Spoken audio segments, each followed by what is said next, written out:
Geste radical, faire une valise, fermer une porte, quitter un pays et recommencer ailleurs sans filet. Ce n'est pas une image romantique, c'est un basculement réel. Il y a ceux qui en parlent comme d'un fantasme, et il y a ceux qui l'ont déjà fait une fois et qui savent que le corps et l'esprit peuvent survivre à une rupture totale de cadre. Le point central n'est pas le départ, c'est la capacité à accepter de redevenir personne, temporairement. Faites ce que ça implique concrètement.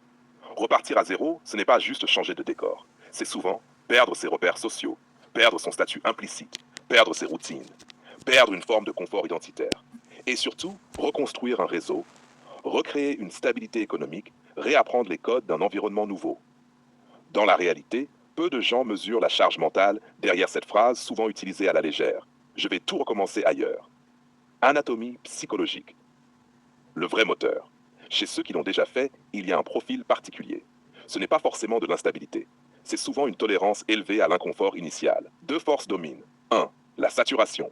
Un moment où l'ancien cadre ne nourrit plus, ni émotionnellement, ni mentalement. 2. La projection. Une conviction silencieuse. Ailleurs, quelque chose peut être reconstruit différemment. Mais il y a un détail crucial. Ce n'est pas l'ailleurs qui change la vie. C'est la version de soi que l'on devient quand on n'a plus de repères. Erreur classique. Le mythe du redémarrage propre. Beaucoup pensent qu'un nouveau pays, une nouvelle vie. En réalité, les schémas internes suivent. Les habitudes mentales persistent. Les réactions émotionnelles se déplacent, mais ne disparaissent pas.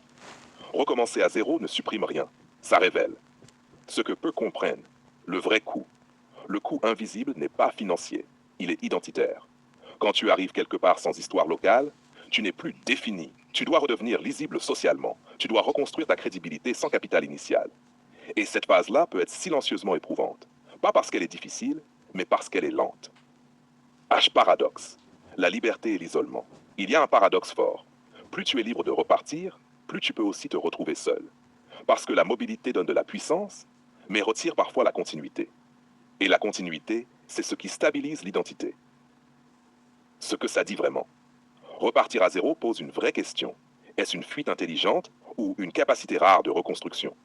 Et surtout, est-ce que tu changes de lieu ou est-ce que tu changes de niveau intérieur? Conclusion. Ce que révèle l'expérience. Ceux qui l'ont déjà fait savent une chose simple.